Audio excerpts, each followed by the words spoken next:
का जो मौजूदा कन्फ्लिक्ट चल रहा है बलूचिस्तान में, और बलूचिस्तान में जो हालात बने हुए हैं, जो एक टेररिज्म की एक लहर वहां पे आई है, उस हवाले से, दूसरी तरफ केपीके में टीटीपी के हवाले से, तो उन्होंने उस हवाले से वो पूरी एक बात की। और कश्मीर के हवाले से तो ये हमारा असूली मौकफ है, आज से नहीं है, 77 ईयर्स से है, हर साल दोहराया जाता है। कहीं नहीं, भारत हमको मैली आंख से देख रहा है, भारत का हम बैंड बजा देंगे, भारत की ईंट से ईंट बजा देंगे, भारत के लोग हमारे यहाँ नौकरी करेंगे एक दिन आकर के। बार बार कह रहा है कि भाई पीओजेके के अलावा हमारे आपसे कोई डिस्प्यूट ही नहीं है।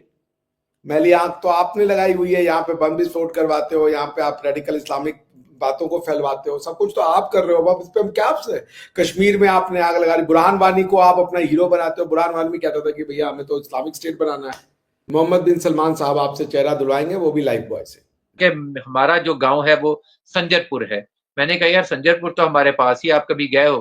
कहता मैं नहीं जा सका, मेरे पिताजी की बड़ी ख्वाहिश थी, हिंदू फैमिली थी वो, कि हम जाएं, लेकिन नहीं जा सके। हाँ, ये हुआ कि एक बंदे ने हमें संजरपुर की मट्टी ला दी, तो उस मट्टी को गमले में लगा के मेरे वालिद ने उसमें तुलसी का पौधा लगाया हुआ है घर में। पिता की डेथ हो गई है, अब कहता मेरी ख्वाहिश है जाने की, और मैं इसी उम्मीद पे पाकिस्तान जब भी आता हूं तो आता हूं कि वहां जा सकूं। यानी ये लोगों के मोहब्बत के सेंटीमेंट्स हैं। आइडियोलॉजी था कि love for Islam and hate for Hinduism, और इस्लाम के नाम पे देश बना हुआ है, वहां कब आएगा शरिया? मैं इसका वेट कर रहा हूं। वो तो कोई हिंदू भी नहीं है। चलो भाई, एक आपने पकड़ लिया था हमारे कुलभूषण जाधव साहब को, बाकी कौन हिंदू है वहां पे बीएलए में? तो क्या एक मुसलमान टेररिस्ट हो सकता है? Are you accepting this logic? Can a Muslim be terrorist? सारी दुनिया में तो कहते भाई इस्लाम का टेररिज्म से कोई लेना देना नहीं है, एक मुसलमान टेररिस्ट हो ही नहीं सकता है। You are in a state of war, और वो वॉर इसलिए है क्योंकि आपने 1947 में वादा किया था कि निजाम मुस्तफा लाएंगे, और आपने उनको निजाम विक्टोरिया दे दिया है। तो नहीं चलेगा। मैं मांग करता हूं जिन्ना साहब की तरफ से, पाकिस्तान के अवाम की तरफ से, कि हमें शरिया दीजिए। और कोई ये मतलब ये ताहिल कादरी का इस्लाम पढ़ लो, ये उनका, हमारे लिए इस्लाम कंप्लीट हो चुका है। प्रॉफिट साहब ने एकदम क्लियर मैसेज दिया है, और अल्लाह ने कहा है कि कोई कंफ्यूजन का सवाल ही नहीं उठता। तो कौन है ये ताहिल कादरी और ये लोग हमें बताने वाले? We don't need them. हमें वैसा इंप्लीमेंट करने वाला लॉ दे दिए, सिस्टम बनाइए भाई। आप ऐसा ना कीजिए भारत के लोगों के साथ, ये नाइंसाफी हमसे बर्दाश्त नहीं होती। मेरा दिल रोता है इस बात को लेकर। टीटीपी है, इसको बाकायदा तौर पे उलमाए कराम खारजी फिरका करार दे चुके हैं कि ये दीन से निकले हुए लोग हैं। बज़ाहिर ये लोग बहुत बड़े पैमाने पे बहुत ज्यादा मजहबी होते हैं, नमाजें बहुत पढ़ते हैं, कुरान बहुत पढ़ते हैं, लेकिन एक्चुअली ये उसी दौर से ही इनको निकाल दिया गया है। इसलिए जो पाकिस्तान, और दूसरी बात जो जिहाद है, वाज़ेह तौर पे हमारे यहाँ उसमें मौजूद है कि गवर्नमेंट के अगेंस्ट जिहाद नहीं हो सकता। जहां पे हुकूमत वक्त इजाजत ना दे जिहाद की, तो जिहाद नहीं होता।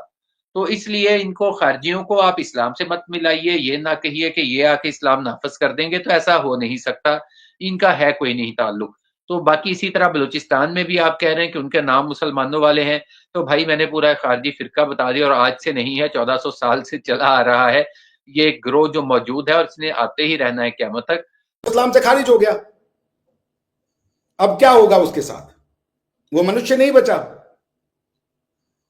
जो इस्लाम के दायरे से निकल जाए उसका क्या स्टेटस है? Is he a human being और नॉट?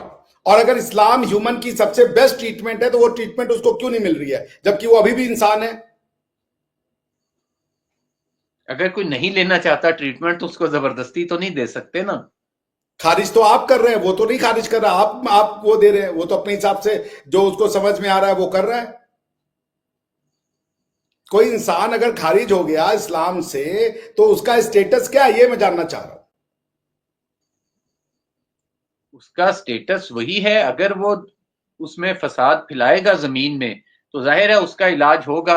अगर वो फसाद नहीं फैलाएगा, बस फिर वो अपनी जगह रहे, अगर कोई एक उसको तंग नहीं मुसलमान करे। फसाद फैलाएगा तो क्या होगा उसका ट्रीटमेंट? उसका ट्रीटमेंट भी वही है। तो फिर जो खारिज हो गया उसका ट्रीटमेंट, और जो मुसलमान है दोनों का ट्रीटमेंट है, तो फिर खारिज क्यों हुआ? कोई मतलब नहीं है खारिज होने का फिर, या आप पूरी बात नहीं बता रहे हैं?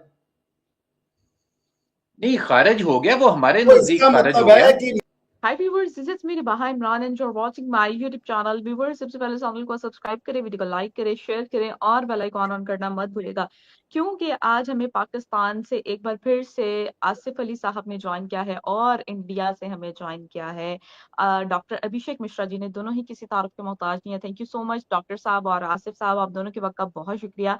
और आप दोनों की जोड़ी बहुत पसंद की जा रही है, तो उसके लिए भी कंग्रेचुलेशन।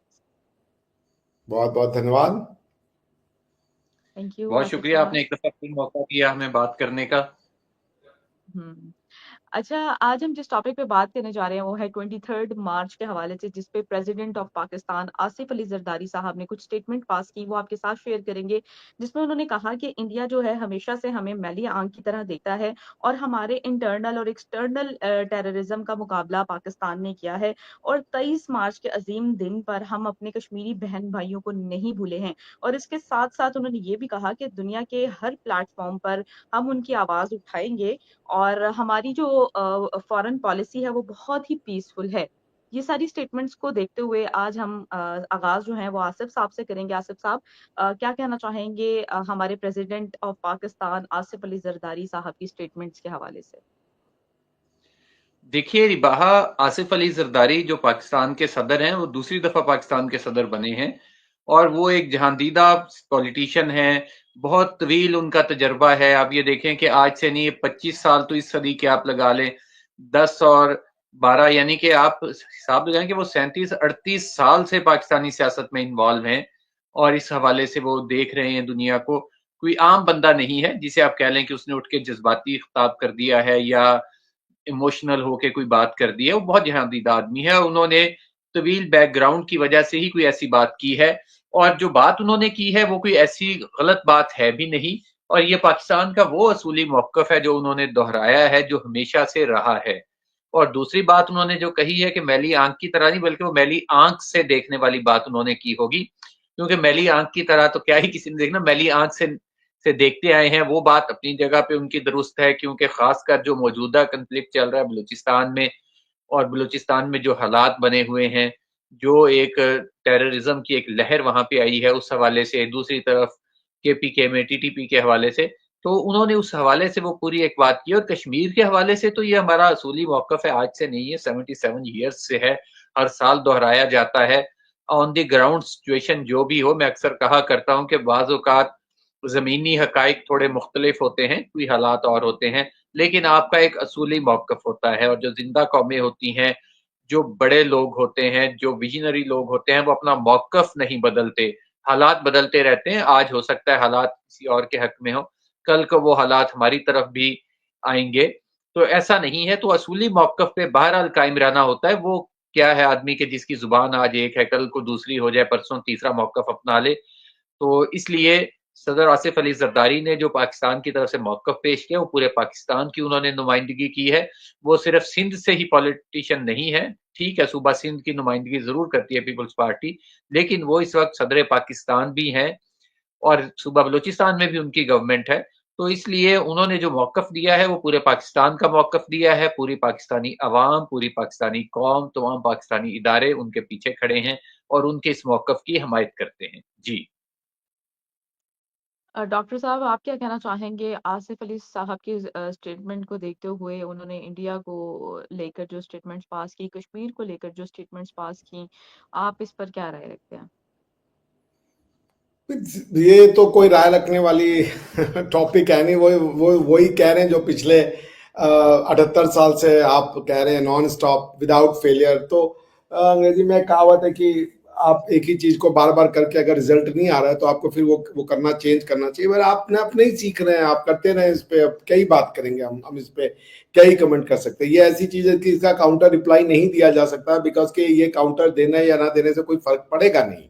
समझाने या नहीं समझाने से बात पड़ेगा ही नहीं। भारत हमको मैली आंख से देख रहा है, भारत का हम बैंड बजा देंगे, भारत की ईंट से ईंट बजा देंगे, भारत के लोग हमारे यहाँ नौकरी करेंगे एक दिन आकर के, इस तरीके के स्टेटमेंट्स का क्या मतलब है? Is it a mature even statement?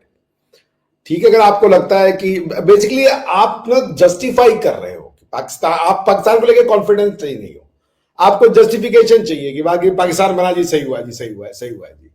तो वो भारत को गालियां मिलती रहेंगी जब तक पाकिस्तान एग्जिस्ट करेगा इस फॉर्म में। भारत गाली खाएगा, क्योंकि आपको पाकिस्तान की जस्टिफिकेशन इंडिया की विलिफिकेशन है। पाकिस्तान तभी सही है जब इंडिया एक खराब देश है। करते रहिए। और मैं तो एक बात को जानता हूं, मैं दुनिया के हर थ्योरी से बड़े वाकिफ हूं, बड़े अच्छे से पढ़ा हूं थ्योरीज को, और मुझे पता है कि हर थ्योरी की एक शेल्फ लाइफ होती है।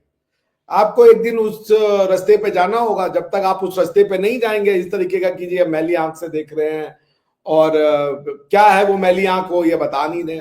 क्या करना चाहता है भारत आपके साथ? भारत बार बार कह रहा है कि भाई पीओजेके के अलावा हमारे आपसे कोई डिस्प्यूट ही नहीं है। मैली आंख तो आपने लगाई हुई है, यहाँ पे बम विस्फोट करवाते हो, यहाँ पे आप रेडिकल इस्लामिक बातों को फैलवाते हो, सब कुछ तो आप कर रहे हो। अब इस पे हम क्या आपसे? कश्मीर में आपने आग लगा दी, बुरहान वानी को आप अपना हीरो बनाते हो। बुरहान वानी कहता था कि भैया हमें तो इस्लामिक स्टेट बनाना है। तो आप चाहते क्या हो ये तो भैया कोई नहीं जानता। आप बोलना क्या चाहते हो, करना क्या चाहते हो, और ऐसा आपने क्रेडिबिलिटी बना दी है अपनी की समाज में, अब कोई आपको सीरियस लेता ही नहीं है या आपकी बात पे भरोसा ही नहीं करता। मुझे हमेशा मेल आते हैं take Pakistani as a pinch of salt. आपको नहीं पता है वो किस तरीके का ट्रैप करेंगे, because people have no faith कि आप जो कह रहे हो वो आप करोगे। हमेशा एक डाउट सा है। तो अब इसका हम क्या जवाब दे? बाजी को ये इसका कोई जवाब हो सकता है कि भारत हमको मैली आंख से देख रहा है और अफगानिस्तान हमको साफ सुथरी आंख से देख रहा है। कौन आपको साफ आंख से देख रहा है? बैटल ऑफ बदर आप लड़ रहे हो, उसके बाद ऑपरेशन खंदक और बदर आप लड़ रहे हो, बेयल्ले से आप लड़ रहे हो। तो जब आपका आंख मैला खुद है तो आपको सारी चीजें मैली दिख रही हैं। वो है ना कि सारी जिंदगी शीशा आईना साफ करते रहे, पता चला धूल चेहरे पर थी। तो पॉइंट वही है कि आप चेहरा ही नहीं धो रहे हो। पर ठीक है, मुझे पूरा उम्मीद है कि मोहम्मद बिन सलमान साहब आपसे चेहरा धुलवाएंगे, वो भी लाइफ बॉय से। जी आसिफ साहब, कश्मीर के हवाले से भी उन्होंने जो स्टेटमेंट पास की, क्या कहेंगे आप कि हम जो है कश्मीरियों के साथ हैं और हर प्लेटफॉर्म पे हम जाके बात करेंगे। जब यूएन में बात जाती है तो सिचुएशन कुछ और जो है वो अख्तियार हो जाती है। हर बार हम देखते हैं कि हमारे जर्नलिस्ट या हमारे जो ऑफिशियल्स हैं यूएन में जाके बात तो छेड़ते हैं, लेकिन फिर इंडिया की जानिब से भी भारी भरकम उनको जवाब काउंटर मिलता है। क्या कहेंगे? मतलब डॉक्टर एस जयशंकर की एग्जांपल हमारे सामने है, रिसेंट जो कश्मीर में हुआ। कश्मीर के हवाले से जो स्टेटमेंट पास की यूके में, जब डॉक्टर एस जयशंकर गए हुए थे यूके, और हमारे जर्नलिस्ट ने भी उनको कश्मीर के हवाले से भी कुछ सवाल किए, फिर आगे डॉक्टर एस जयशंकर ने भी उनको काउंटर किया। क्या कहेंगे? इस तरह की स्टेटमेंट्स आए दिन हम सुनते रहते हैं। देखिए बाहा, मैं इस वक्त आपको मेरे पीछे से अजान की आवाज आ रही होगी, सुनाई दे रही है? जहाँ पे मैं जी बैठा जी। हूँ ना, तो पास ही अजान हो रही है। तो आपको पता है कि हम जो मुस्लिम्स हैं, हमारा अजान पे बहुत बिलीव है, फेथ है, कुरान पे बहुत फेथ है, बिलीव है। तो मैं ये अजान को गवाह बना के आपसे ये बात कर रहा हूँ कि कश्मीर हमारे लिए सियासत का मसला नहीं है। सियासी मसला कुछ भी हो सकता है, कोई और भी हो सकता है। कश्मीर तकसीम बरे सगीर का वो नामुकम्मल एजेंडा है जिसने एक ना एक दिन तकमील की जानिब जाना ही जाना है। और कश्मीर पे हम लोगों ने कभी सियासत नहीं की, हमारे बच्चे से लेके बड़े तक कभी कोई कश्मीर पे सियासत नहीं करता। कश्मीर हमारे लिए उसी तरह है जिस तरह पाकिस्तान की शहरत कहा जाता है। कश्मीर के बगैर पाकिस्तान नामुकम्मल था और नामुकम्मल है। हमारा कोई और झगड़ा नहीं है पूरे भारत के साथ। ठीक है, हमारा अपना मौकफ है कि हमारा अपना कल्चर है, हमारी अपनी तहजीब है, हमारे अपना इंडस सिविलाइजेशन है, आपका अपना गंगा जमुना है, आप रखिए। किसी और चीज पे कोई कभी कंट्राडिक्शन नहीं होगा। आप कहेंगे आके कि मोहनजोदड़ो भी आपका है, आप आके अगर हमसे कहेंगे तो हम कहेंगे चलें ठीक है, कोई बात नहीं, दोनों का मुश्तरका हो जाएगा, ले लें। लेकिन और कोई झगड़ा नहीं है। कल को कश्मीर का इशू सॉल्व हो जाता है, मैं कहता हूं कि इस तरह आना जाना होगा आपस में, जिस तरह लोग एक दूसरे से मिलना चाहते हैं, बाहें फैलाए बैठे हैं लोग। यहाँ पे लोग आते हैं, और मेरा ख्याल ये है कि हमारे कुछ दोस्त जो पहले गए हुए हैं माजी में, जिस तरह उन्हें वार्म वेलकम वहां पे किया गया है, इस चीज की हकीकतन वाकई नहीं मिसाल मिलती। सिर्फ एक छोटी सी मैं आपको मिसाल दे देता हूँ। हमारे करीब ही एक कस्बा है संजरपुर, रहीम यार खान का एक वो नवाही टाउन है। तो मैं एक दफा लाहौर वाघा बॉर्डर पे हिंदू यात्रियों का एक जत्था आया, शैदानी दरबार है एक सिंध में, वहां जाने के लिए हयात पताफी, 125 लोग थे। तो उनमें से एक बंदे से मैंने सवाल किया तो मैंने क्या, उसने मुझे आगे से ये जवाब दिया कहता कि हमारा जो गांव है वो संजरपुर है। मैंने कहा यार संजरपुर तो हमारे पास ही, आप कभी गए हो? कहता मैं नहीं जा सका, मेरे पिताजी की बड़ी ख्वाहिश थी, हिंदू फैमिली थी वो, कि हम जाएं, लेकिन नहीं जा सके। हाँ ये हुआ कि एक बंदे ने हमें संजरपुर की मट्टी ला दी, तो उस मट्टी को गमले में लगा के मेरे वालिद ने उसमें तुलसी का पौधा लगाया हुआ है घर में। पिता की डेथ हो गई है, अब कहता मेरी ख्वाहिश है जाने की, और मैं इसी उम्मीद पे पाकिस्तान जब भी आता हूँ तो आता हूँ कि वहां जा सकूं। यानी ये लोगों के मोहब्बत के सेंटिमेंट्स हैं। यानी ये मैं अपनी बात तो मैं करता ही करता हूँ, जो मैं उधर के दोस्तों की बात करता हूँ। यहाँ पे जहां पे मैं बैठा हुआ हूँ ना, ये आप देखिए, ये पीछे एक पेंटिंग है, ये ऊपर आपको एक मस्जिद नजर आ रही होगी, ये कोट बादल खान, तहसील फ्लौर, जिला जलंधर, मशरकी पंजाब, इंडियन पंजाब की है। ये साथ आगे कोने में दूसरी तरफ आपको एक छोटी सी हवेली नजर आ रही होगी, ये जैलदारों की हवेली है वहां पे, जो अब गिरा दी गई है, लेकिन मस्जिद आज भी उसी सूरत में बाकी है। यानी आप ये देखें कि ये वो पेंटिंग है जो हमारे घर में मेरी दादी माँ ने अपनी यादाश्तों के सहारे बनवाई हुई थी, और इसको हर साल 2 साल बाद हम लोग हल्का फुल्का पेंट करवा के इसको ठीक करवा देते हैं। यानी ये वो मोहब्बत के जज्बात हैं जो खत्म नहीं हो सकते दोनों ममालक के दरमियान। तो जहां तक बात है, मैं वही फिर कहूंगा कि जब तक कश्मीर का इशू सॉल्व नहीं होता, हम लोग वहां नहीं जा सकेंगे, वहां के लोग आजादाना यहाँ नहीं आ सकेंगे। जो यहाँ आएगा उसको मखसूस सिटी का वीजा मिलेगा, वहां अगर दरबार के बहाने भी चले जाएंगे तो वहां से अजमेर से या दिल्ली निजामुद्दीन औलिया मजार से बाहर जाने की इजाजत नहीं मिलेगी।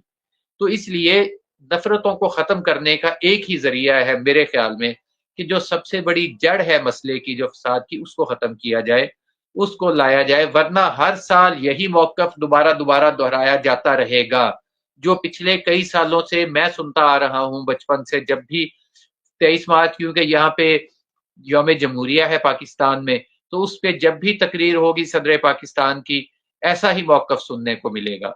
इसलिए आइए इस मसले के हल की तरफ बढ़ें, मामला खत्म करें, हल करें, ताकि दोनों ममालिक आगे बढ़ सकें। माजी में जाने का कोई फायदा नहीं होगा कि उसी लकीर को ना हम पीटते रह जाएं, और वरना यही होगा कि 4 नस्लें मेरी बीत चुकी हैं मशरकी पंजाब जाने की ख्वाहिश में, इसके बाद शायद मैं भी चला जाऊं, और उसके बाद मेरे बच्चे वेट करते रहें कि शायद कभी जाने का मौका मिले, और वो मौका इस तरह के हालात में कम से कम कभी भी नहीं आएगा।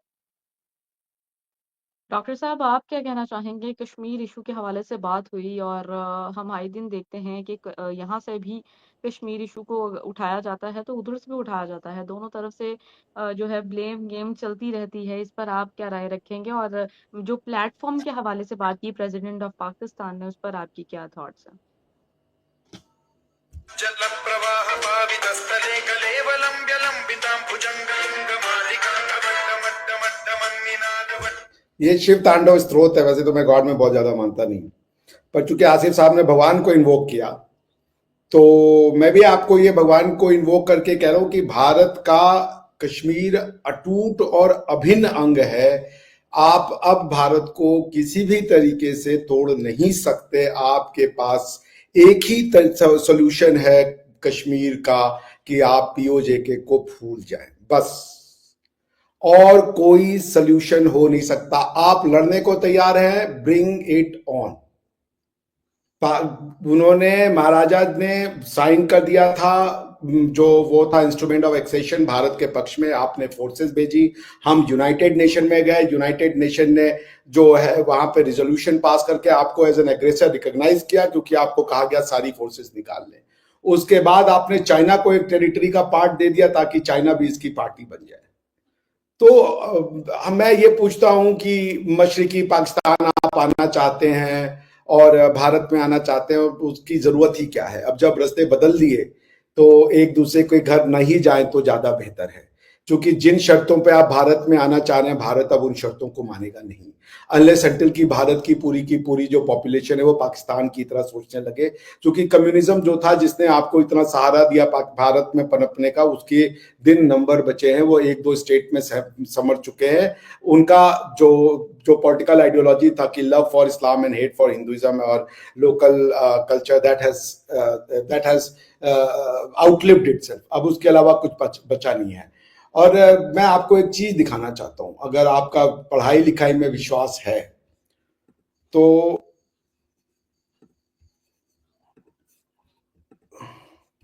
ये किताब है, इसका नाम है the story of civilisation by Will Durant. Will Durant की किताब है स्टोरी ऑफ सिविलाइजेशन, 8-10 किताबें लिखी हैं इन्होंने। उसमें ये लिखते हैं, the Mohammedan conquest of India is probably the bloodiest story in history. It is discouraging tale, for its evident moral is that civilization is a precarious thing whose delicate complex of order and liberty, culture and peace may at any time be overthrown by barbarians invading from without or multiplying within. तो भारत हजारों वर्ष में अपनी territory में बना, हमने बहुत स्वेच्छा से प्यार से आपको दे दिया, जितना इस्लाम के नाम पे आप इस टेरिटरी को ले सकते थे वो हमने एक्सेप्ट कर लिया। ठीक है, पंजाब का टुकड़ा आपका, बंगाल का टुकड़ा आपका, केपीके आपका, सिंध आपका, अफगानिस्तान आपका, बट नो मोर। एक आपके पास, अगर आप कश्मीर को लेकर के अपनी सिविलाइजेशन में और जहर भरना चाहते हैं, आप भरिए, आपके कर्मों के लिए हम रिस्पॉन्सिबल नहीं है। बट हमारी नैरेटिव सिंपल है कि कश्मीर का मुद्दा सॉल्व हो चुका है, एक्सेशन मिल चुकी है हमको, कश्मीर हजारों वर्ष से भारत का है और भारत का रहेगा। टू नेशन थ्योरी फेल हो चुकी है, अब उसके बारे में आप उसको जिंदा रखना चाहते हैं तो रखें, आप हमारे से मतलब नहीं रखना चाहते आप ना रखें। आपको आपका देश मुबारक हो, आप वहां खुशी से रहें और ईश्वर करे कि खूब आप तरक्की करें। मेरा इससे ज्यादा कोई कहना नहीं है, मगर 1 इंच भी टेरिटरी बीओजेके की नॉन नेगोशिएबल है as far as Indians are concerned. हाँ, आप न्यूक्लियर वेपन और फोर्स का यूज करना चाहेंगे, हम आपको मना नहीं करेंगे, क्योंकि वो आपकी स्वेच्छा होगा, आपका डिसीजन होगा। जी। प्रेसिडेंट ऑफ पाकिस्तान ने भी एक और बात भी की, जिसमें उन्होंने कहा कि पाकिस्तान इंटरनल और एक्सटर्नल टेररिज्म का मुकाबला जो है वो कर रहा है और अच्छे तरीके से कर रहा है। इस पर आप क्या कहेंगे? अगर हम मुकाबला कर रहे हैं तो अभी तक बलूचिस्तान की सिचुएशन पूरी तरीके से क्यों नहीं पीसफुल हो सकी? क्या कहेंगे आप? देखें, बलूचिस्तान में टाइम्स आते हैं, उसमें मुख्तलिफ पैच आए हैं, यानी ये नहीं है कि वहाँ कंटिन्यूसली कोई इशू है। कभी इशू आ जाता है, कभी ख़त्म हो जाता है। जब कभी वहाँ पर जो है उनको ऑर्गेनाइज करके जो वहाँ के कुछ लोग हैं, मिलिटेंट्स हैं, उनको बढ़ावा दे दिया जाता है तो मसला दोबारा से खड़ा हो जाता है। ऐसा नहीं है। अब देखें कि आप पहले जब ये इशू शुरू हुआ, अयूब खान के दौर में रहा, फिर वो सॉल्व हो गया, रिज़ॉल्व हो गया। फिर ज़ुल्फ़िकार अली भुट्टो के दौर में नवाब अकबर बुगटी की फरमाइश पे, मैं अक्सर कहा करता हूँ उनकी फरमाइश और डिमांड पे वहाँ पे ऑपरेशन किया गया। उन्होंने खुद, वो गवर्नर थे नवाब अकबर बुगटी साहब, क्योंकि उनको अपने दूसरे कबीले जो थे मरी वगैरह, उनसे मसाइल का सामना था, उन्होंने करवाया। और आज भी उनके मुतालबात के न्यूज़पेपर्स रिकॉर्ड से निकलवाए जा सकते हैं। उसके बाद जब जनरल ज़िया का दौर आया, उन्होंने ऑपरेशन ख़त्म कर दिया, फिर हालात पुरसकून हो गए। यानी ऐसा नहीं है कि मामलात होते रहे, फिर आके मुशर्रफ दौर में हालात ख़राब हुए, फिर वो ठीक हो गए, डॉक्टर मालिक जब वहाँ पे वज़ीर आला बने। तो इस तरह मामलात उठते बैठते रहते हैं। तो और दूसरी तरफ से जो पाकिस्तानी गवर्नमेंट है, इसकी जानिब से अब आपको शायद इस चीज़ का अंदाज़ा होगा रिबाहा, कि वहाँ पर एक तो पुलिस है, पुलिस के बराबर वहाँ लेवीज़ हैं। जो पुलिस है वो शहरों तक महदूद है, 5-6 शहरों तक बड़े। बाकी सब इलाकों में लेवीज़ फोर्सेस हैं, जो सरदारों के साथ मिलके बनाई गई है। अच्छा, वहाँ के जो ट्राइब्स हैं, जो सरदार हैं, अब बड़ा अजीबो-गरीब वहाँ के, यानी कि मसला ऐसा गुंजलक किस्म का है कि जब मुशर्रफ दौर में सारी की सारी पुलिस कर दी गई वहाँ पे। उन्होंने लेवीज़ को पुलिस में ज़म करने का सिलसिला शुरू कर दिया गया कि पुलिस करे सारा। तो जैसे ही वहाँ पे मुशर्रफ गया है और नई हुकूमत आई है, नवाब असलम रैसानी वज़ीर आला बने हैं, उन्होंने सबसे पहला फैसला उन ट्राइब्स ने, उन सरदारों ने, वहाँ की जो असेंबली थी उसने ये किया कि वो खत्म, ए और बी कैटेगरीज बहाल, लेवीज भी रहेगी, बाकी जो मेन सिटीज हैं, म्यूनिसिपल कमेटीज हैं, वहां पे पुलिस रहे। अच्छा, वहां की जो अवाम है, जो ट्राइब्स चीफ्स हैं और जो मेन लोग हैं, वो लेवीज को नहीं हटाना चाहते, पुलिस नहीं आने देना चाहते। लेवीज अब उनकी जाती फोर्सेस हैं, जाती मुलाजम हैं सारे। अच्छा, अगर उसके खिलाफ कार्रवाई करते हुए जबरदस्ती गवर्नमेंट करती है कि वहां पे सारी पुलिस हो जाए, तो वो सारे सरदार शोर डाल देते हैं। यानी हालात ऐसे बने हुए हैं अजीबो गरीब से कि जिसको आप चूचू का मुरब्बा कह लें वो समझ नहीं आते। तो लेवीज वहां पे जिम्मेदार है और पुलिस है। अब लेवीज क्योंकि उस तरह की ट्रेंड फोर्स नहीं है, वो अक्सर सरदारों के अपने मुलाजमीन पे मुश्तमिल है, तनख्वाह हुकूमत से लेते हैं वो एज ए पुलिस। तो ये मसाइल है। एक्चुअल जो मसला है लेवीज, पुलिस और उसके बाद जो फ्रंटियर को है तो एफसी वाले उनका है। अब एफसी जो है वहां पे वो ज्यादातर कुछ 90% उसमें पश्तून है, वहां पे है बलूचिस्तान के ही पश्तून, क्योंकि बलूचिस्तान के अंदर बहुत बड़ी आबादी पश्तूनों की भी है। तो ये इन्होंने मिलके उसको कंट्रोल करना है। फौज बिल्कुल लास्ट ऑप्शन है। तो आप जो कह रही हैं कि हालात बढ़ते हैं कम होते हैं, तो वो बेसिकली जिम्मेदारी वहां की बलूचिस्तान गवर्नमेंट की है। जो बलूचिस्तान हुकूमत है उसका काम है कि वो सारे मामला को कवर करे, कंट्रोल करे, अगर वहां पे मसाइल हैं तो उनको एड्रेस करे। तो ये हो जाएगा हल। मैं कहता हूँ इतना बड़ा इशू नहीं है जितना हम समझते हैं, क्योंकि जो वहां पे लोग हैं, जितनी 2 करोड़ की यार पॉपुलेशन है, उसमें से अगर कोई 5-7 हजार लोग किसी पे रोल पे चले जाते हैं, उनकी ब्रेन वॉशिंग हो जाती है, किसी एजेंडे पे चले जाते हैं, तो इतना बड़ा इशू नहीं होता। लेकिन स्टेट की प्रॉब्लम यह है कि स्टेट माँ होती है, उसने सबको ही उड़ा के नहीं रख देना होता। उसकी कोशिश होती है कि जो मुख्तलिफ पार्शली मामला को हल किया जाए, किसी को माफी दी जाए, किसी को सजा दी जाए, किसी को साथ मिलाया जाए, इसलिए मामलात है। अगर स्टेट ने यह फैसला कर लिया कि इनको बिल्कुल हमने सफाया कर देना है, तो फिर तो मसला ही कोई नहीं है। लेकिन स्टेट की अपनी जिम्मेदारियां हैं, और स्टेट जज्बाती हो के गुस्से में आके कभी भी फैसला नहीं कर सकती। वो अपने लोग हैं, जाहिर है। अगर किसी और के हाथ में खेल भी रहे हैं तो उनको भी किसी तरीके से ही हैंडल करना होता है। जी। डॉक्टर साहब क्या कहना चाहेंगे कि हमारे जो प्रेसिडेंट ऑफ पाकिस्तान है उन्होंने ये भी कहा था कि इंटरनल और एक्सटर्नल टेररिज्म का मुकाबला पाकिस्तान जो है वो कर रहा है। उस पर आप क्या कहना चाहेंगे? और हमारे DGI SPR ने भी ये कहा कि जो पाकिस्तान में कार्रवाइयाँ होती हैं टेररिज्म के हवाले से वो सोची समझी साजिश है BLA और TTP और इंडिया। क्या कहना चाहेंगे? आप म्यूट है सर। धन्यवाद। आपके राष्ट्रपति कह रहे हैं कि ऑपरेशन खंदक टेररिज्म है। सोच लीजिए आप क्या कह रहे हैं।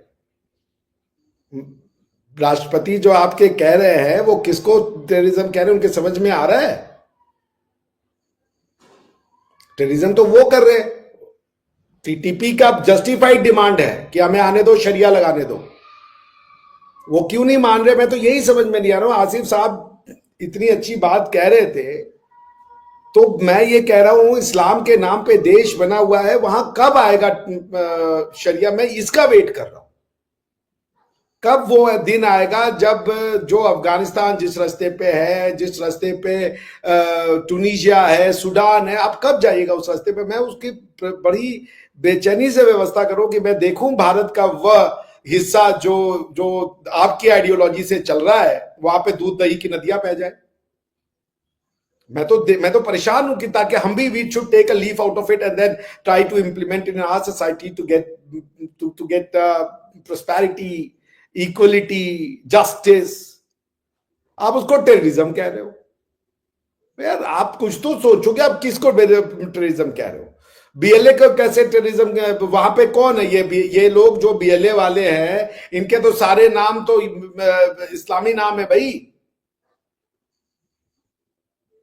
वो तो कोई हिंदू भी नहीं है। चलो भाई, एक आपने पकड़ लिया था हमारे कुलभूषण जाधव साहब को, बाकी कौन हिंदू है वहां पे BLA में? तो क्या एक मुसलमान टेररिस्ट हो सकता है? Are you accepting this logic?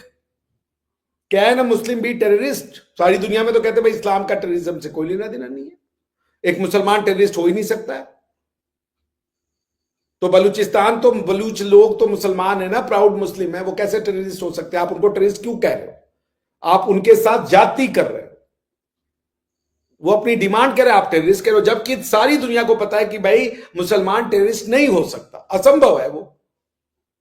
और मैं इस बात को मानता हूं कि एक मुसलमान टेररिस्ट नहीं हो सकता। तो पाकिस्तान में टेररिस्ट कौन है फिर? ये टेरर कहां है? आप एक कोई प्रिंसिपल तो अप्लाई कीजिए। मैं नहीं मानता ऑपरेशन खंदक टेररिज्म है ना। मैं तो मानता हूं ये वाकई में बैटल है इनफाइडल के अगेंस्ट में। जो आप इनफिडेलिटी फैला रहे हो, उसके अगेंस्ट में बैटल ऑफ खंदक, वो सही बैटल है। वो खंदक खोद के वो आपको फंसाएंगे और आपको उस रास्ते पे जाएंगे। आपने वादा किया था भारत के मुसलमानों से।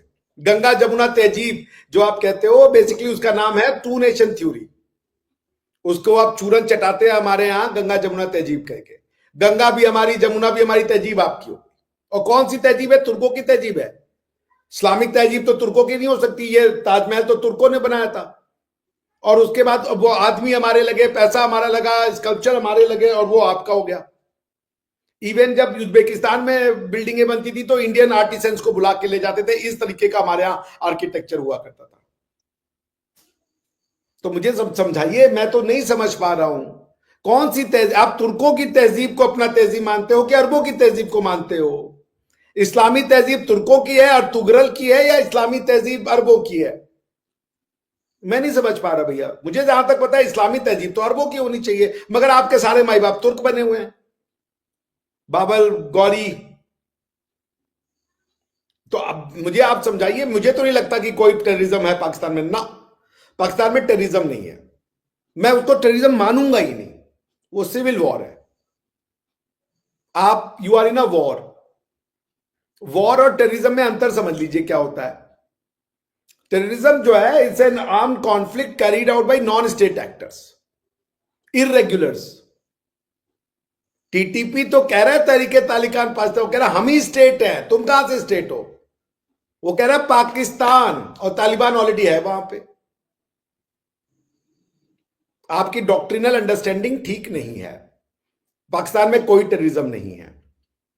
क्या बुरहान वानी टेररिस्ट था? वो इस्लामिक स्टेट की स्थापना की मांग करता था कि हमें कश्मीर में इस्लामिक स्टेट बनाना है। Was he a terrorist? अगर इस्लामिक स्टेट को कश्मीर में मांगने वाला कश्मीर में टेररिस्ट नहीं है, तो इस्लामिक स्टेट को पाकिस्तान में मानने वाला कैसे टेररिस्ट हो जाएगा? कैसे? और जब एक मुसलमान कभी टेररिज्म कर ही नहीं सकता, तो सारे बलूच मुसलमान हैं, सारे टीटीपी के लोग मुसलमान हैं, वहां टेररिज्म कैसे हो जाएगा? You are in a state of war. और वो वॉर इसलिए है क्योंकि आपने 1947 में वादा किया था कि निजाम मुस्तफा लाएंगे, और आपने उनको निजाम विक्टोरिया दे दिया है। झूठ जब आप बोलेंगे अपने लोगों से, तो वो तो आप ही नाम होंगे ही ना। आपने क्या बोला था कि हम यहां पे एक इस्लामिक रिपब्लिक लाएंगे। कहां इस्लामिक रिपब्लिक है? आपके जज साहब लोग इस्लामिक रिपब्लिक में हैं। वो अमेरिकन और ब्रिटिश जो है, वो ब्रिटिश कॉलोनियलिज्म वाले जजमेंट वाले वो कपड़े पहन के बैठते हैं, वो इस्लामी निजाम का हिस्सा है। जजमेंट आपके जो आ रहे हैं वो इंग्लिश प्रिंसिपल्स को लगा रहे हैं, इंग्लिश कॉन्स्टिट्यूशंस को लगा रहे हैं, वो इस्लामी निजाम का नतीजा। आपके वकील जो है काला कपड़ा पहन के जा रहे हैं, ये इस्लामी नजीम। कभी आपने मुस्लिम वकील को देखा है? अरबी वकील को देखिए, वो चोगे में जाता है, मैंने डील किया है। तो धोखा दीजिएगा तो नहीं चलेगा। मैं मांग करता हूं जिन्ना साहब की तरफ से, पाकिस्तान के अवाम की तरफ से, कि हमें शरिया दीजिए। और कोई ये मतलब ये ताहिल कादरी का इस्लाम पढ़ लो, ये उनका, हमारे लिए इस्लाम कंप्लीट हो चुका है भाई। प्रॉफिट साहब ने एकदम क्लियर मैसेज दिया है, और अल्लाह ने कहा है कि कोई कंफ्यूजन का सवाल ही नहीं उठता। तो कौन है ये ताहिल कादरी और ये लोग हमें बताने वाले? We don't need them. हमें वैसा इंप्लीमेंट करने वाला लॉ दे दिए, सिस्टम बनाइए भाई। आप ऐसा ना कीजिए भारत के लोगों के साथ। ये नाइंसाफी हमसे बर्दाश्त नहीं होती। मेरा दिल रोता है इस बात को लेकर। Anyways, so all I am saying is that please नाफिज कीजिए शरिया और खुश रहिए। सर, आपकी मम्मी वाला डायलॉग जो है ना, वो आज भी लोगों को बहुत याद है। दोस्त आपकी की दोस्त मम्मी की थी मम्मी। वो, मेरी मम्मी नहीं थी वो। दोस्त की मम्मी रो रही थी, मेरी मम्मी तो हमें रुला देती थी। वो कौन सा था? सर, वो ये अक्सर अपने दोस्त की मम्मी के ना नकलें मेरी ना उतारते एक हैं, दोस्त मुझे की ये माता जी थी, आसिफ भाई। हम्म, तो ना उनके घर हम लोग जब भी जाए ना, कुछ भी बात वो करे ना, जैसे कि अरे आंटी क्या आपने रसमलाई बनाई थी, बहुत अच्छा बनाया। अरे बेटा तुम लोगों के लिए बनाए। अरे भाई तो इसमें रोने की क्या आवश्यकता, आप ऐसे ही बता दीजिए। कि वो हर बात पर रो देती थी यार। तो हर बात पे पैर छू लीजिए ना, तो उसमें भी उनके आंसू नहीं आ रहे। बेटा तुम लोग कहा रहे हो, वापस आना। हाँ आंटी, कोई वो वापस, कोई उसमें थोड़े जा रहे हैं भाई कि जंग में जा रहे वापस नहीं आएंगे। अरे भाई 1-2 महीने बाद वापस आ जाएंगे। अरे बेटा तुम लोग ख्याल रखो अपना। बहुत रोती थी। तो वो मैंने अडॉप्ट किया है अपने टॉक्स में जी। हम्म, ओके ओके, अच्छा अच्छा अच्छा, व्यूअर। मोहम्मद काफिर की बैटरी भैया डाउन हो रखी है, हम जब से आए हुए हैं यूनिवर्सिटी से, बाद से यहीं बैठे हुए हैं, सारा ज्ञान दे रहे हैं। तो मोहम्मद काफिर को जल्दी विदा कीजिए। सर आप चले गए, कोई नहीं यार, रेस्ट कर तो ले, नो प्रॉब्लम, हम प्रोग्राम परसों कंप्लीट कर लेंगे ये वाला। नहीं नहीं, नहीं प्रोग्राम नहीं, अभी आप हमारी कंप्लीट कर छोटी लें। बहन है, फिर हम आप आपके लिए आए हुए हैं, ऐसी बात नहीं है। मैं कह रहा हूँ मैं भी आपके थक साहब गया बस। इतने मसमूम है, कहते नहीं नहीं अभी प्रोग्राम कंप्लीट करेंगे।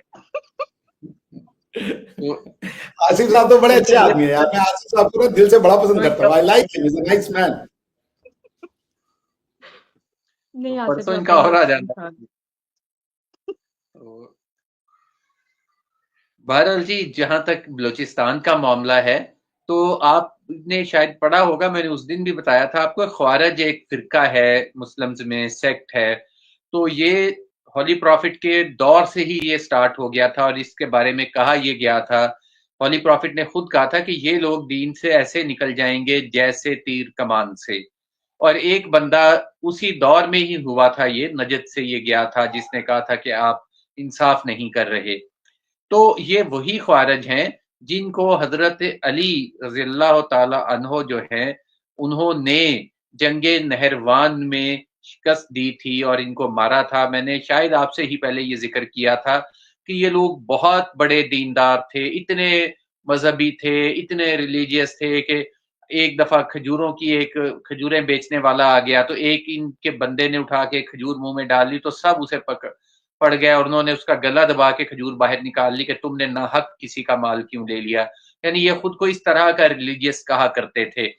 और वहां पे एक उस वक्त एक जानवर जा रहा था, किसी ने उसे मार दिया इनमें से, तो उसको मारना शुरू कर दिया इन्होंने कि तुम नाहक फसाद फैला रहे हो जमीन में। लेकिन दूसरी तरफ ये मुस्लिम्स का ही कत्ल करने में इस तरह थे शक्ल कलब कि मार देते थे, जो नजर आता था, जो उनसे इख्तलाफ करता था उसको कत्ल कर देते थे। और जो हुकूमत वक्त थी हजरत मौला अली की, उसके खिलाफ अगर कोई उसके हक में बात करता था इनके इलाके में तो उसे कत्ल कर देते थे। तो हजरत अली ने इनके खिलाफ जिहाद किया और जाके इन पे अटैक किया, जंगे नहरवान भी। तो ख्वारिज उन्हें कहा गया। और ये खारजी तब से चले आ रहे हैं। जो हमारे यहाँ टीटीपी है, इसको बाकायदा तौर पे उलमाए कराम खारजी फिरका करार दे चुके हैं कि ये दीन से निकले हुए लोग हैं। बज़ाहिर ये लोग बहुत बड़े पैमाने पे बहुत ज्यादा मजहबी होते हैं, नमाजें बहुत पढ़ते हैं, कुरान बहुत पढ़ते हैं, लेकिन एक्चुअली ये उसी दौर से ही इनको निकाल दिया गया है।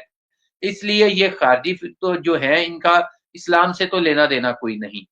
इसलिए जो पाकिस्तान, और दूसरी बात जो जिहाद है, वाज़ेह तौर पे हमारे यहाँ उसमें मौजूद है कि गवर्नमेंट के अगेंस्ट जिहाद नहीं हो सकता। जहां पे हुकूमत वक्त इजाजत ना दे जिहाद की, तो जिहाद नहीं होता। तो इसलिए इनको खारजियों को आप इस्लाम से मत मिलाइए, ये ना कहिए कि ये आके इस्लाम नाफज कर देंगे, तो ऐसा हो नहीं सकता। इनका है कोई नहीं ताल्लुक।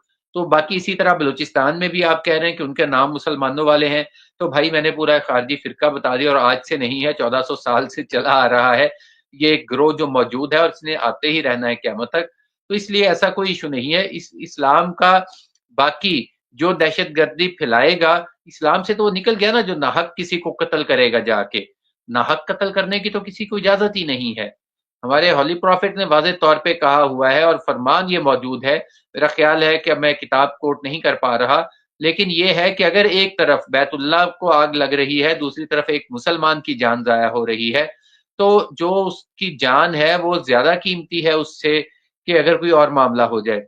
तो इसलिए जो इंसानियत की जो तकरीम है, जो एक बेगुनाह इंसान को मारता है, उसका इस्लाम से यकीनन कोई ताल्लुक नहीं रह जाता। वो इस्लाम से तो खारिज उसी वक्त हो गया जब उसने किसी बेगुनाह को मारा।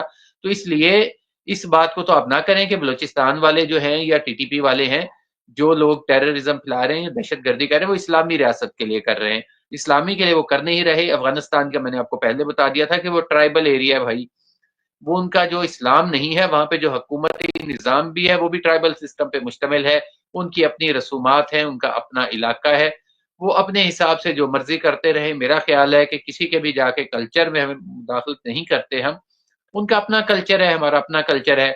जब तक वो हिस्सा थे इंडस वैली सिविलाइजेशन का, तब तक थे। काबुल हिस्सा रहा है, कंधार हिस्सा रहा है, इसमें कोई शक नहीं है।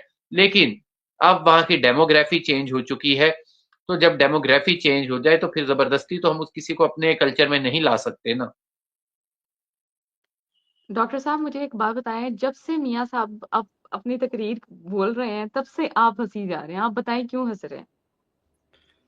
नहीं, मैं तो वो मैंने एक इनके लिए शेर कहा था कि क्या करूं, इतना प्यार आता है क्योंकि मेरा यार बड़ा सादा है, मगर दिक्कत है कि उसका दोस्त अलकायदा है। तो समझ रहे हो? तो देखिए, ऐसा है कि बड़ा डेफ्टली इन्होंने कहा, एक कोट किया, हदीस ही होगी मेरे ख्याल से, कि प्रॉफिट ने कहा इनको कि भाई एक तरफ बैतुल्लाह जल रहा हो, एक तरफ कोई मुसलमान की जान बचानी हो तो मुसलमान की जान बचाओ। उसके बाद ये मुसलमान की जगह इंसान पे आ गए। जान तो मुसलमान की बचाने की आपको दी गई है सलाहियत, इंसान की नहीं। इंसान और मुसलमान में बहुत अंतर है। मैं नहीं मानता इस्लाम को, तो मैं तो मुसलमान नहीं हूं किसी भी कीमत पे। मेरी जान बचाने की आपको शिक्षा नहीं दी गई है, मेरे यहां दी गई है। सर्वे संतु सुखिनः, सर्वे संतु निरामया। सबका भला हो और सबका अच्छा हो। वो अगर आपको नहीं पता तो मैं आपको जो शांति मंत्र है वो मैं आपको सुना देता हूं कि उसकी जो डेप्थ है, जब आप बात करते हैं कि मानवता की, कि सब किसका भला हो। ओम ओम द्यौ शांति, एक मिनट सॉरी। ओम द्यौ शांतिरक अंतरिक्षम शांति, पृथ्वी शांतिरापः शांतिरम ओषधय शांतिर वनस्पतयः शांतिर विश्वदेवः शांतिर शांतिर ब्रह्म शांतिर सर्व शांतिर एवं शांतिर शांतिर एधि। शांति शांति शांति। इसका मतलब क्या है भाई? कि आकाश में शांति, अंतरिक्ष में शांति, पृथ्वी पर शांति, जल में शांति, पौधों में शांति, पेड़ों में शांति, देवताओं में शांति, ब्रह्म में शांति, सर्वत्र में शांति, जो अंदर है उसमें शांति, जो बाहर है उसमें शांति, सारी मानवता में शांति, सब में शांति, औषधि में शांति, जीवों में शांति, शांति शांति। मानवता की बात तो हमने की है, आप तो मुसलमान की बात कर रहे हैं। एनीवेज, खारिज का मतलब क्या हुआ? खारिज है तो क्या वो इंसान नहीं हुआ? क्या वो मानवता से खारिज हो गया? मुझे तो ये समझाइए कि एक आदमी ने इस्लाम छोड़ दिया, वो खारिज हो गया, अब क्या हो गया? वो उसका क्या स्टेटस है? इंसान है या नहीं है वो? चलिए, ये सारे खारिज है इस्लाम से, कौन है ये लोग? इनका क्या इस्लाम में स्टेटस है? अब मनुष्य है या मनुष्य नहीं बचे अब ये? सर काफिर है। काफिर नहीं नहीं नहीं, है, काफिर नहीं है, काफिर मैं हूं, काफिर नहीं है, मुर्तद है वो। देयर इज अ नहीं मुर्तद डिस्टिंक्शन। भी नहीं है, मुर्तद भी नहीं है वो उनको। लेकिन जो दूसरी बात है, आपने जो बात की थी कि इस्लाम के हवाले से कि वो मुसलमान है, तो मैंने कहा कि वो इस्लाम से तो उनको पहले खारिज कर दिया गया है, वो मौजूद है, शुरू खारिज हो से गए, वो करते आ कौन है? रहे हैं। अब वो खारिज हो गए इस्लाम से, उनका क्या स्टेटस है ये तो बताइए। इंसान है कि नहीं है वो? उनको कैसे ट्रीट कीजिएगा आप? खारिज हो गए तो ये इनकम्प्लीट सेंटेंस है ना आसिफ साहब। खारिज हो गए तो क्या हो गया? कोई हिंदुइज्म से खारिज हो जाए तो अब क्या फर्क पड़ता है? अब उनका कोई मौकफ क्रिश्चियन से एज ए खारिज हो जाए मुस्लिम तो क्या आप फर्क? नहीं ले सकते, आप उनका मौकफ एज ए इस्लामी मौकफ नहीं ले सकते। तो इस्लाम उनके साथ क्या करेगा? वो खारिज हैं तो क्या आप उनको, उनके साथ मानवता का ट्रीटमेंट नहीं होगा? उनके साथ ट्रीटमेंट तो वही होगा, जो वो करेंगे वही होगा आगे से। क्या क्या जो इस्लामी ट्रीटमेंट है वही मानवीय ट्रीटमेंट है ना? इस्लाम के बाहर तो मानवीय ट्रीटमेंट ही नहीं हो सकता ना। इस्लाम तो बेस्ट ट्रीटमेंट है, वो इस्लाम से खारिज हो गया। अब क्या होगा उसके साथ? वो मनुष्य नहीं बचा। जो इस्लाम के इंसान दायरे वो से है। निकल जाए उसका क्या स्टेटस है? Is he a human being और नॉट? और अगर इस्लाम ह्यूमन की सबसे बेस्ट ट्रीटमेंट है तो वो ट्रीटमेंट उसको क्यों नहीं मिल रही है, जबकि वो अभी भी इंसान है? अगर कोई नहीं लेना चाहता ट्रीटमेंट तो उसको जबरदस्ती तो नहीं दे सकते ना। खारिज तो आप कर रहे हैं, वो तो नहीं खारिज कर रहा। आप वो दे रहे हैं, वो तो अपने हिसाब से जो उसको समझ में आ रहा है वो कर रहा है। कोई इंसान अगर खारिज हो गया इस्लाम से तो उसका स्टेटस क्या है, ये मैं जानना चाह रहा हूं। उसका स्टेटस वही है, अगर वो उसमें फसाद फैलाएगा जमीन में तो जाहिर है उसका इलाज होगा। अगर वो फसाद नहीं फैलाएगा बस फिर वो अपनी जगह रहे, कोई अगर एक उसको तंग नहीं मुसलमान करे। फसाद फैलाएगा तो क्या होगा उसका ट्रीटमेंट? उसका ट्रीटमेंट भी वही है। तो फिर जो खारिज हो गया उसका ट्रीटमेंट और जो मुसलमान है दोनों का ट्रीटमेंट है, तो फिर खारिज क्यों हुआ? कोई मतलब नहीं है खारिज होने का फिर, या आप पूरी बात नहीं बता रहे हैं? नहीं, खारिज हो गया, वो हमारे तो नजदीक इसका खारिज मतलब हो गया। है कि इस्लाम की दृष्टि से मानवता जो है, जो आदमी इस्लाम के बाहर गया वो मानव नहीं है। इस्लाम के दायरे के बाहर जो है वो मानव नहीं है, वो मानवीय ट्रीटमेंट का हकदार नहीं है। क्या आप इसको मानते हैं? समझ नहीं आई मुझे बात की। आपने कहा कि वो इस्लाम से खारिज हो गए, कोई मनुष्य ही होगा जो इस्लाम से बाहर आ गया। अब वो क्या है? वो मानव नहीं है। Isn't he entitled for human rights? कोई हिंदुइज्म छोड़ दे, वो कहे हम नहीं मानते भगवान को, हम नहीं मानते वेद को, तो अब उसके साथ क्या ट्रीटमेंट किया जाए? गोली मार दी जाए उसको? नहीं, उसको गोली क्यों मार दी जाए? उसको हाँ, टेररिस्ट वो कह आप दिया पे जाए? गोली चलाएगा तो गोली मारी जाएगी ना उसे। गोली वैसे तो तो गोली हिंदू भी नहीं मारी चलाएगा, वो वेद को मानने वाला भी चलाएगा तो गोली मारेंगे हम उसको।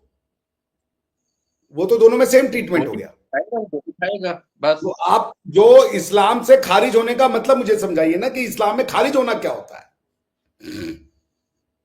इस्लाम में खारिज होने के बहुत सारे दर्जे हैं। लाइक एक मुर्तद है जो मजहब छोड़ के फिर गया, वो एक हाँ, तो फिर उसके मुर्तद साथ उसे क्या कहा होगा? कोई जाता है। मजहब छोड़ दिया, अब क्या होगा? अच्छा, एक है जिसने इस तरह की हरकत की जो कि नहीं, दर्जे दीन के छोड़ दे, अंदर अब मैं कह रहा हूं वो खारिज हो गया, उसने मजहब छोड़ दिया, अब क्या होगा उसके साथ? अगर तो वहां पे शरई हुकूमत होगी तो मुर्तद की सजा तो मौत है, इसमें कोई दो राय नहीं है।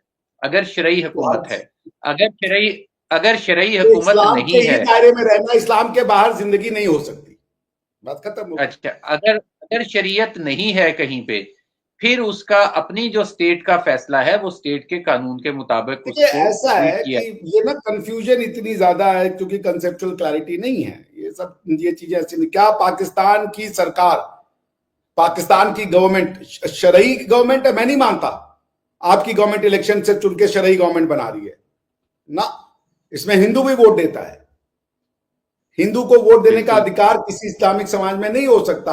जब आप देख लीजिए, जब प्रॉफिट के सक्सेसर की बात हुई, या जब प्रॉफिट की हदीस को लिया गया, किसी भी जूस और क्रिश्चियन की हदीसों को नहीं इंक्लूड किया गया, सिर्फ उनके अच्छा, टेस्टामेंट्स लिए गए जो सबसे क्लोज थे और जो मुसलमान थे। किसी क्रिश्चियन, जूस या मुशरिक की जो बातें होती थी उसमें हदीस कंपाइल नहीं की गई। देखिए वो तो तो जाहिर है जो भी मजहब है उसने अपने हिसाब से ही चलना है, वो इर्द गिर्द से तो नहीं नहीं नहीं, चलेगा। हमारे यहाँ तो ऐसा जो कोई मजहब नहीं है। आप छोड़ दीजिए हिंदुइज्म, कोई फर्क नहीं पड़ता। आप इस्लाम ले लीजिए, इस्लाम को भी छोड़ के आ जाइए। आप कह दीजिए कि वेद खत्म है, हम नहीं मानते वेद को। हमारे यहाँ जिसने वेद को छोड़ा वो भगवान बुद्ध बन गया। हमारे यहाँ जिसने वेद को छोड़ा वो गुरु नानक देव बन गया।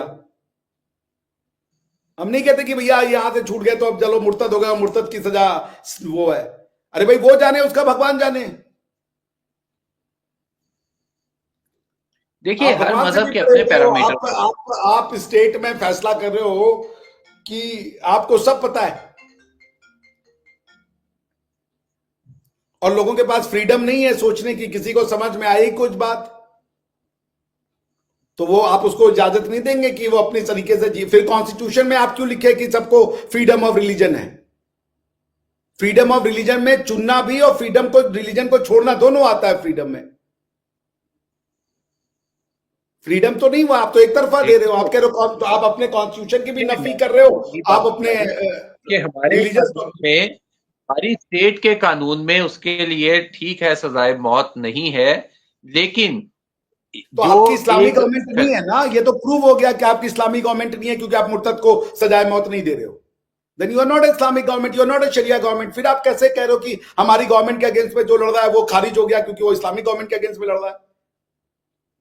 आपने खुद ही अभी कह दिया कि आप शरिया की गवर्नमेंट नहीं हो क्योंकि आप मुर्तद को सजाए मौत नहीं दे रहे हो। और मेरे जहां तक अंडरस्टैंडिंग है कि पाकिस्तान की 20 से 25% जनता एथीस्ट है या एक्स मुस्लिम है।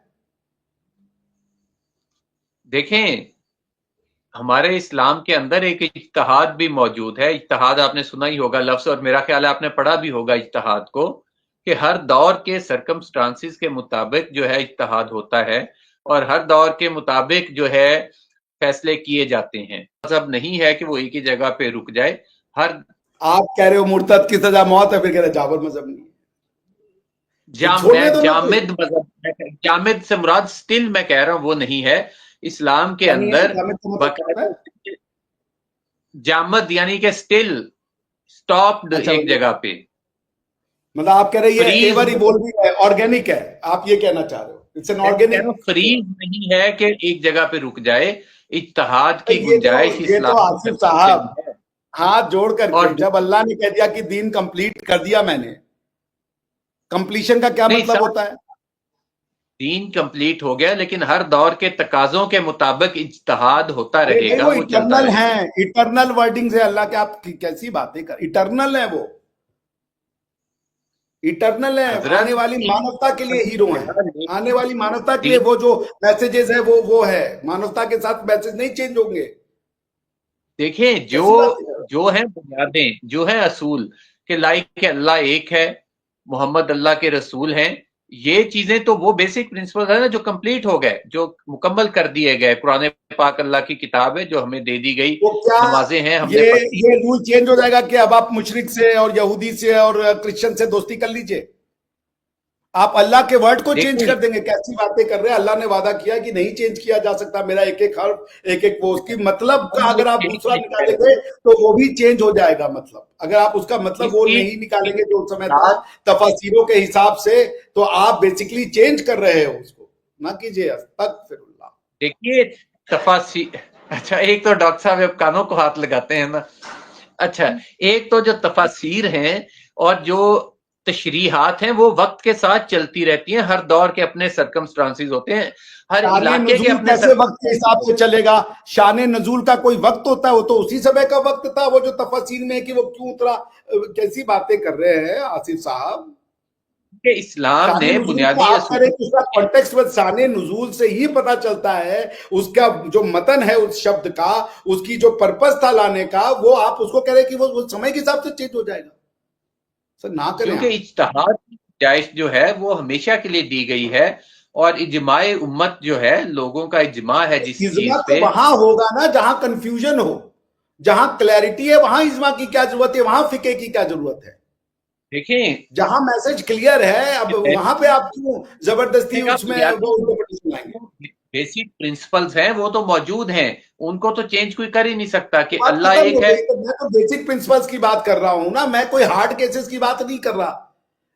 बेसिक प्रिंसिपल के हिसाब से आपकी गवर्नमेंट शरई गवर्नमेंट नहीं है, बात खत्म हो गई। आप नहीं दे रहे हो मुर्तद को सजा, देखिए ये आप नहीं गवर्नमेंट अप्लाई का कर रहे अपना हो लॉज ऑफ शरिया, आप तो पाकिस्तान गवर्नमेंट है, पीनल वो कोड चला इस्लामी लो। हुकूमत है। और अस्तगफिरुल्लाह। अरे हाँ, तो इस्लाम में तो वैसे भी जो हाकिम वक्त है उसके खिलाफ खरूज या बगावत जो है वो मना है, चाहे वो दीन भाई का आप नहीं कारबंद हो है। इस्लामी सरकार, भाई आप नहीं हो। आप किसी भी दृष्टि से इस्लाम को रिप्रेजेंट नहीं करते गवर्नमेंटल लेवल पे, आप कॉन्स्टिट्यूशनल गवर्नमेंट से हो भाई। कैसी बातें कर रहे हैं? आपके में वो लोग भी वोट देते हैं जो अल्लाह पे विश्वास नहीं करते, वो भी जाके वोट कास्ट करते हैं। हिंदू भी वोट देता है, क्रिश्चियन भी वोट देता है, उनसे कहा गया दोस्ती नहीं करो, आप इनके वोट से गवर्नमेंट बना रहे हैं। कैसी बातें कर रहे देखिए हैं वो आसिफ एक, साहब? ऐसा ना करें। वो जो याद है है वो एक जब अबू बकर साहब का चुनाव होना था तो सिर्फ इस बात पे नहीं किया गया अली साहब का चुनाव कि उनके वो उससे नहीं थे, क्लैन से, और आप यहाँ हिंदुओं का, क्रिश्चियनों का और मुर्तदों का और एथिस्टों का वोट लेके समझ नहीं गवर्नमेंट आई। बना रहे। नहीं नहीं, वो किससे नहीं थे?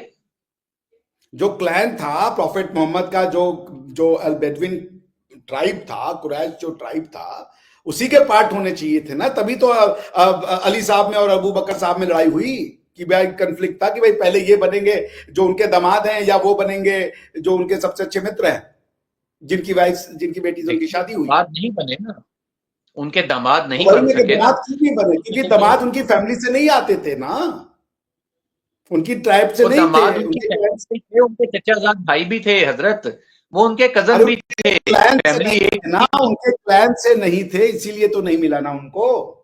वो चचा के बेटे थे उनके, तो उनसे ज्यादा कौन करीबी रिश्तेदार हो सकता था?